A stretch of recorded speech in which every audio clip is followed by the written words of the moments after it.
Bogdanel, ce faci tu?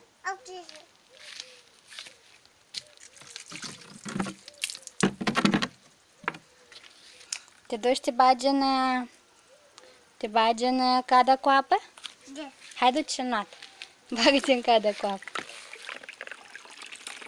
Nu vrei? Da. Păi uite, nu vrei?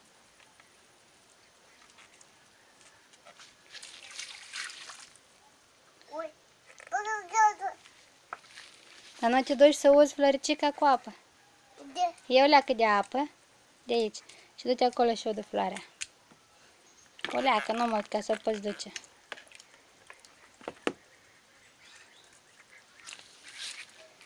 Dă să te ajut, mami. Asta o ridici așa, o pui acolo și pe urmă te urci și o iei.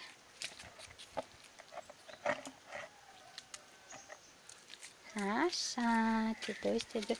Dar unde? Care floare tu vrei? Aceasta vrei? Haide. Ia să vedem. Vai, ce gospodar noi avem acasă. Ajutorul nostru.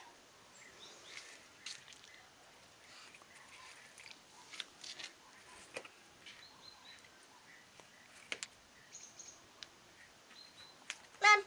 Ce vrei să mai faci? Așa, te duci să mai iei apușoară. Și ce vrei să mai faci? Unde vrei să mai torni apă?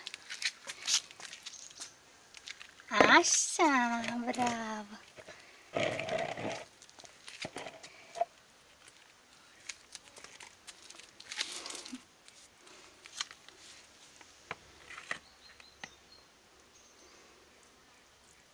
Oi, gata, mămică, nu trebuie așa de multe.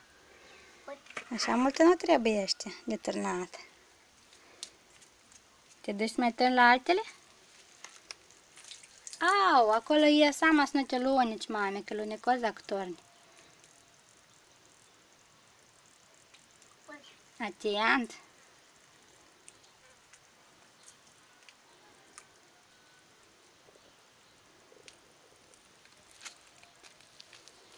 Bogdanel, atent merge.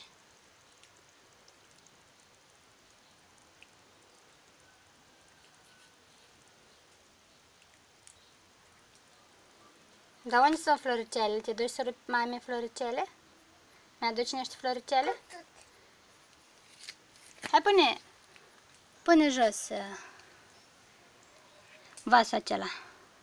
Te duci să mi-aduci niște floricele? Da. Haide, du-te, eu aștept. Ui.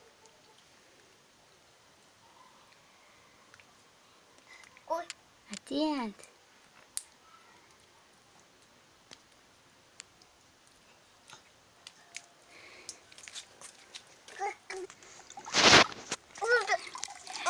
Păi nu-i rece, mami, așează-te. Nu-i rece, așează-te și înaltă puțin. Păi șor, te așezi? Nu vrei? Tu nu vrei să înnoți? Hai, așează-te dacă ai intrat. Hai, așează-te, puiule. Ui. Ui. Nu-ți place? Ui. E mijloc de luna august și tu nu vrei să înnoți? Îți pare apă rece? Ce vrei să faci? Vrei să-ți dau lopățica aceasta? Să-ți dau altceva?